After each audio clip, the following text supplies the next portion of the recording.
Hey, good afternoon. I'm going to do a longer form video. I'm trying some things out at these last 10 days or so for Mercury retrograde, and this is an excellent time for you to do new communication styles, new marketing styles. And so I'm just going to put into practice what I've been researching. So this long form is going to be on Chiron, the wounded healer, the wounded one, the wounder. He was discovered in 1977 in the sign of Taurus. And just in the last month or so, he's returned to the sign of Aries.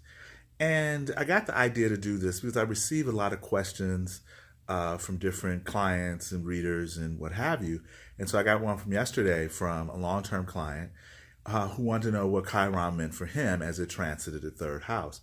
Well, I could have answered it right then, but I thought that, after 20 plus years of study and full-time work, it's best to be to err on the side of research still, because that's the lawyer part of me. But here it goes. So, Chiron, 50 to 51 years to go around the solar system.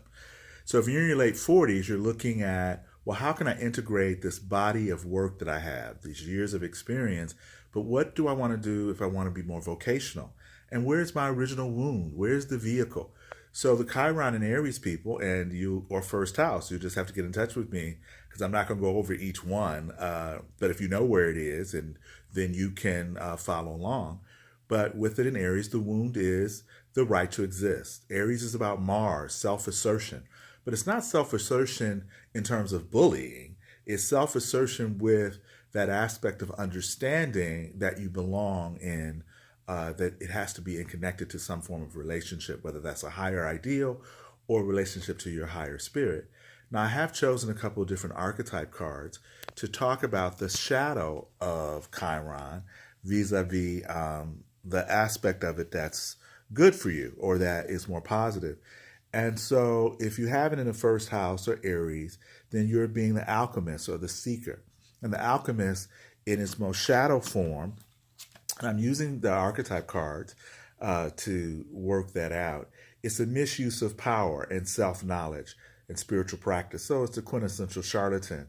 But the light attribute is transforming the lead into gold and becoming that excellent scientist or chemist.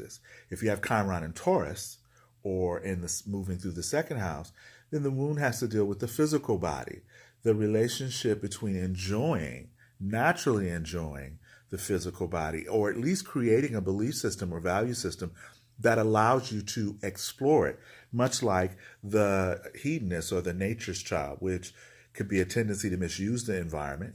Gaia, Earth Day, is April 22nd, so it has a lot to do with honoring the earth. And the light attribute is transforming your ego and communicating with nature spirits. But ultimately, if you have Chiron in the second or in Taurus, you're working with enjoyment of the physical vehicle.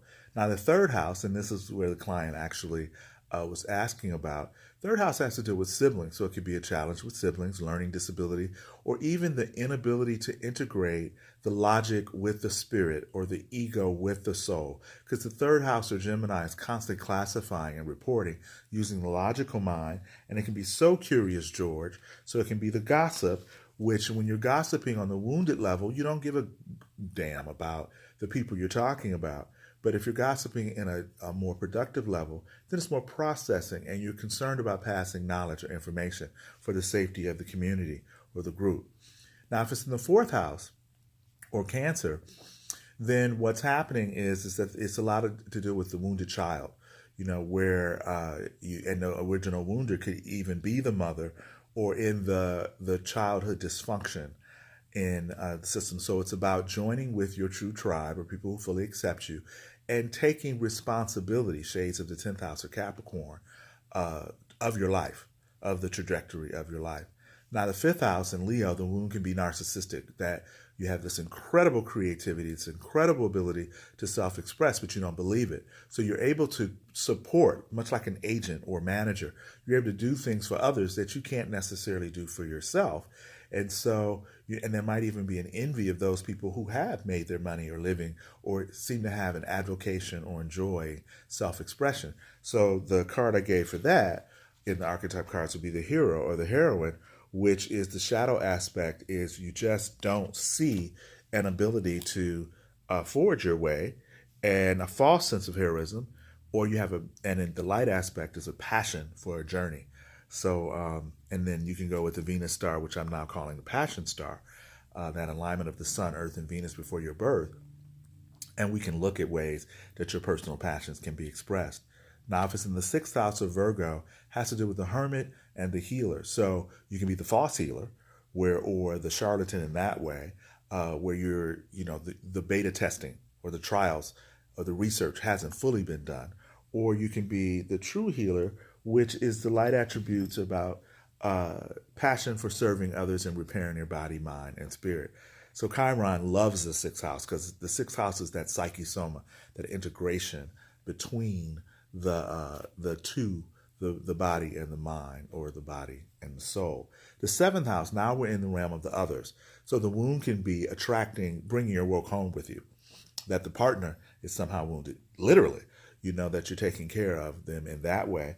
But I see it as more the mediator, networker, and the shadow of that is conveying information only for personal gain, or only mediating via an ulterior motives. But the light energy of it is enhancing through sharing information and really being there for others. As we reach the eighth house in Scorpio, because Scorpio tends to bring in a level of the darkness, the shadow that we in society project out onto people, then what can happen is that the wound is how we share ourselves emotionally and sexually, and maybe having wound of gender in that way. And so I saw the vampire or the destroyer, because with Scorpio, you really only get two choices. You either regenerate, you either merge and really connect authentically and transparently with ultimate vulnerability, thank you, Roger, or you die and transform. So you can attract those vampires, you can attract those people. And with Chiron moving through Aries, it's about having the right to exist for all of us, the ability to authentically direct our lives from a victor's, as I am the protagonist. I want to be the victor to this existence. Now, the ninth house, or Sagittarius, follows Scorpio, which is death. And I wanted to say there's Coco Pele behind me, who, Anasazi, playboy, hunchback. So I give him kind of he's like Chiron's foster brother, or, in a different system. But there is this aspect to the ninth house of Sagittarius that's about exploring and seeking, well, what happens after death and what is my life's meaning? And so the Sagittarian and Chiron, which he loves Sagittarius, by the way, because he's a centaur, so half human, half horse, and he was wounded in his horse half. So the Sagittarius sign is a centaur. It's one of his totem animals. Although I like the archer too, because anyway, so it's that integration of the humanity and the divinity, or the animal with the spirit as well.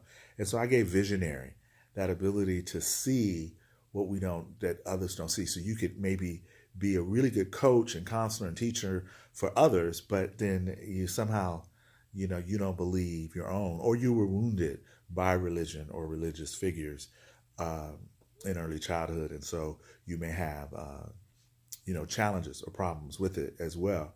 And then the 10th house, this is where we establish our identity in the world and our professional vocation. And hopefully our professional vocation is the same. But I saw that as the judge, that ability to be, to merge mercy with compassion.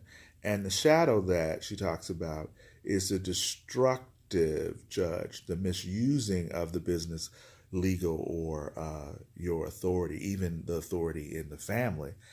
And then the 11th house, or Aquarius, it's the alien Chiron. It's the ability to really draw people from different tribes, from different places, maybe even the universe. And so the wound is, where do I fit in?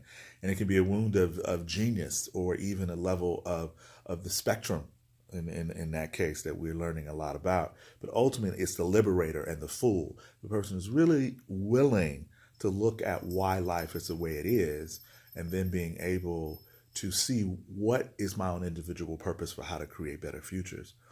And certainly last but not least, Chiron in Pisces, or the 12th house, moving through or having it natally, can be the divine child, just feeling a sense of oneness. But the wound can be that you're able to be the spiritualist, or the could be or get people or help people guide them to their spiritual path, but not necessarily believe it for yourself. Or there can be a boundlessness or a boundarylessness. And so hopefully you have some Aries or some Leo or even some Taurus that will give you more of a sense of grounded, or at least initially projecting identity, or some fire, because you could easily become everything for everybody and lose yourself. So this was inspired, again, by a client. And if you need more information, you can go to Belief Is Not Required. That's Belief Is Not Required Facebook page, as well as my website. And let me know what you think. And subscribe to this channel, because there'll be a lot more coming this way. This is Quan out, and thanks for listening. Bye.